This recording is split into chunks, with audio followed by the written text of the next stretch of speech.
Hi friends, ఇవాళ నేను ప్రదోషకాలం నారికేళ దీపం ఎలా పెట్టాలో మీకు చూపిస్తానన్నమాట. ఇది చాలా మంచిది శివుడికి.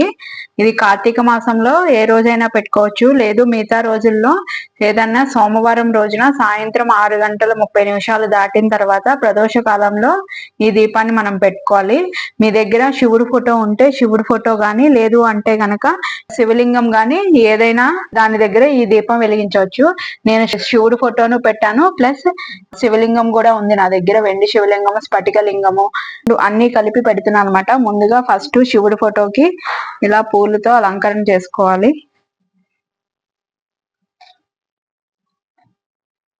నీట్గా తుడుచుకుని బొట్టు పెట్టుకోవాలి. నేను ఆల్రెడీ శివుడికిను శివలింగానికి గంధం రాసి బొట్టు పెట్టాను. బొట్టు పెట్టిన తర్వాత ఇలా పూలతో అలంకరణ చేసుకోవాలి.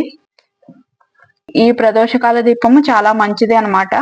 మీకు ఏదైనా రోజున ఈ కార్తీక మాసంలో ఏ రోజైనా పెట్టుకోవచ్చు, లేదు అంటే గనక మిగతా రోజుల్లో ఎప్పుడైనా సోమవారం రోజున సాయంత్రం 6:30 దాటిన తర్వాత ఈ ప్రదోషకాల దీపాన్ని వెలిగించుకోవాలి. దానికోసం ఒక చిన్న పీట పెట్టుకొని దాని మీద పద్మం వేయాలి.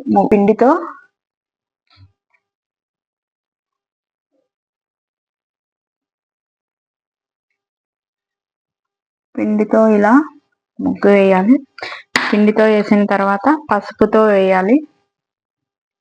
ఆల్రెడీ మనము ఒత్తులు వెలిగించినప్పుడు అప్పుడు వేస్తాం కదా, తులసమ్మ దగ్గర ఏదన్నా పూజ జరిగినప్పుడు ఇలా మనము పిండితో పసుపుతో ముగ్గు వేస్తాం కదా, అలాగే ముగ్గు వేసుకొని పసుపు తర్వాత ఇలా కుంకుమ వేసుకొని దీని మీద ఇత్తడి ప్లేట్ కానీ రాగి పళ్ళెము కానీ ఒకటి చిన్నది పెట్టుకోవాలి. పెట్టుకొని దాంట్లో ఒక గుప్పుడు బియ్యం వేసుకున్న తర్వాత దాన్ని ఇలా కొంచెం ఇలా సర్దుకొని, నారికేళ దీపం అంటే ఏం లేదు, కొబ్బరికాయని కొట్టేసి ఒక చెక్కని అన్నమాట, దీన్ని నీట్గా తడిపోయేలాగా నీట్గా క్లాత్ తో తుడుచుకొని దీని మీద గంధంతో 5 బొట్లు పెట్టాలి. గంధంతో పెట్టిన తర్వాత కుంకుమ పెట్టుకొని దీని మీద ఈ విధంగా పెట్టుకోవాలి. పెట్టుకున్న తర్వాత దానికి సరిపడా ఒత్తి, నేనైతే అఖండానికి పెట్టే ఒత్తి వేస్తున్నాను. ఇందులో వేసుకుని దానిలో నువ్వుల నూనెతోనే పెట్టాలి. దాన్ని నిండుగా నువ్వుల నూనె పోసుకోవాలి. ఇది ఒక్కసారి పోసుకుంటే చాలు, నైట్ అంతా పోసుకోవాలి అవసరం లేదు. ఇది ఎంత టైం వరకు వెలిగితే అంత టైం వరకు. మనం అఖండం నైట్ మొత్తం పెడతాం కదా, అలా ఏం లేదు. ఇది ఓన్లీ ఈ నారికేళ దీపము దాన్ని నిండా పోసి వెలిగించిన తర్వాత అది ఎప్పటి వరకు వెలిగితే అప్పటి వరకు దాన్ని వెలగనివ్వాలి. కొంచెం ఈ ఒత్తిని ఇలా నూనెతో తడి చేసుకొని దీని చుట్టూ పువ్వులు, ఇది ఈశాన్యం దగ్గర మాక్సిమం మన దేవుడు ఎక్కడంటే ఈశాన్యములనే ఉంటారు కాబట్టి ఆ ఈశాన్యంలోనే తూర్పు దిక్కుకు ఉండేలాగా ఈ దీపాన్ని మనము పెట్టుకోవాలి. ఈ నారికేళ దీపము చాలా పవర్ఫుల్. ఎప్పుడు కూడా దీపారాధన అనేది మనం డైరెక్ట్ అగ్గి పుల్లతో వెలిగించకూడదు, సాంబ్రాణి పుల్లతోనే వెలిగించాలి.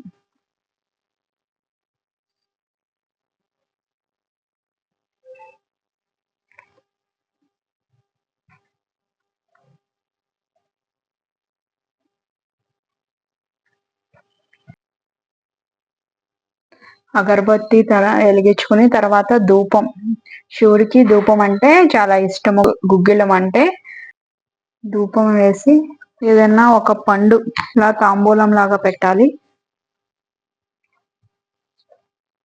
పెట్టి శివుని అష్టోత్తరం చదవాలి.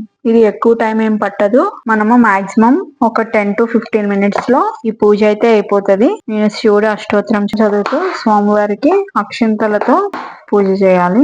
ఓం శివాయ నమః, ఓం మహేశ్వరాయ నమః, ఓం శంభవే నమః, ఓం పినాకినే నమః, ఓం శశిశేఖరాయ నమః, ఓం వాసుదేవాయ నమః, ఓం విరూపాక్షాయ నమః, ఓం కపర్దినే నమః, ఓం నీలలోహితాయ నమః, ఓం శంకరాయ నమః, శూలపాణియే నమః, కట్వాంగినే నమః, విష్ణువల్లభాయ నమః, సిపివిష్టాయ నమః, అంబికానాథాయ నమః, శ్రీకంఠాయ నమః, భక్తవత్సలాయ నమః, భవాయ నమః, సర్వాయ నమః, త్రిలోకేశాయ నమః, సతికంఠాయ నమః, శివప్రియాయ నమః, ఉగ్రాయ నమః, కపిల్నే నమః, కామిరే నమః, అంధకా సుధనాయ నమో గంగాధరాయ నమో లలాటాక్షాయ నమో కాళకాలాయ నమో కృపనిధియే నమో భీమాయ నమో పరశుహస్తాయ నమో మృగపాణియే నమో జటాధరాయ నమో కైలాసవాసినే నమో కవచినే నమో కఠోరాయ నమో త్రిపురాంతకాయ నమో వృషంకాయ నమో వృషభరుడాయ నమో భస్మదోళ విగ్రహాయ నమో సామప్రియాయ నమో సర్వమయాయ నమో త్రయమూర్తే నమో అనీశ్వరాయ నమో సర్వజ్ఞాయ నమో పరమాత్మనాయ నమః ఓం సోమ సూర్యాగ్యలోచనాయ నమః ఓం హవిషే నమః సోమ సూర్యాగ్యలోచనాయ నమః ఓం విఘ్నమయాయ నమః ఓం సోమాయ నమః పంచవక్రాయ నమః సదాశివాయ నమః విశ్వేశ్వరాయ నమః వీరభద్రాయ నమః ఓం గణనాదాయ నమః ఓం ప్రజాపతియే నమః హిరణ్యరేతసే నమః ఓం దుర్జోక్షాయ నమః గిరీశాయ నమః ఆనగాయ నమః భజంగభూషణాయ నమః భార్గాయ నమః గిరిదినే నమః గిరిప్రియాయ నమః కృతవాసాయ నమః పురారుతే నమః భగవతే నమః ప్రమాది దీపాయ నమః మృత్యుంజయాయ నమః సూక్ష్మతనవే నమః జగద్వీపినే నమః జగద్గురువే నమః ఓం వ్యోమకేశాయ నమః ఓం మహాసేన జనకాయ నమః ఓం చారు విక్రమాయ నమః ఓం రుద్రాయ నమః భూతపదే నమః స్థానవే నమః అహిర్భుతే నమః ఓం దిగంబరాయ నమః అష్టమూర్తియే నమః అనేకాత్మే నమః సాత్వికాయ నమః శుద్ధ విగ్రహాయ నమః శాశ్వతాయ నమః ఉపకండ పరశువే నమః అజాయ నమః పాశ విమోచనాయ నమః మృడాయ నమః పశుపతే నమః దేవాయ నమః మహాదేవ్యాయ నమః అవ్యాయ నమః హరాయ నమః భగనేత్రాబదే నమః ఓం అవ్యక్తాయ నమః దక్షద్వార హరాయ నమః ఓం హరాయ నమః ఓం పుషాంతాది బేత్రే నమః అవ్యగ్రాయ నమః సహస్రసాక్షాయ నమః సహస్రపాదవే నమః అపవర్గ ప్రదాయ నమః అనంతాయ నమః తారకాయ నమః ఓం పరమేశ్వరాయ నమః ఓం ఓం శివాయ నమః ఓం. ఇలా శివుడు అష్టోత్తరం చదువుకున్న తర్వాత స్వామివారికి నివేదన చేసి హారతి ఇవ్వాలి. ఓం ప్రాణాయ స్వాహ, అపానాయ స్వాహ, ప్రాణాయ స్వాహ, ఉదానాయ స్వాహ.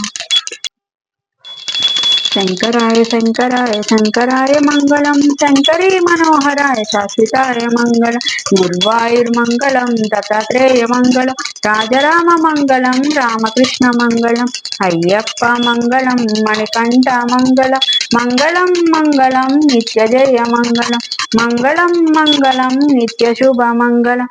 శంకరాయ శంకరాయ శంకరాయ మంగళ, శంకరీ మనోహరాయ శాశ్వతాయ మంగళ, గురువాయూర్మంగళం, దత్తాత్రేయ మంగళ. ఈ విధంగా ఈ పూజను చేసుకోవాలి. మీరు కూడా ఈ నారికేళ దీపం పెట్టి మీ మనసులోని కోరికలను స్వామివారికి చెప్పుకోండి, తప్పకుండా తీరుతాయి. ఓం నమః శివాయ.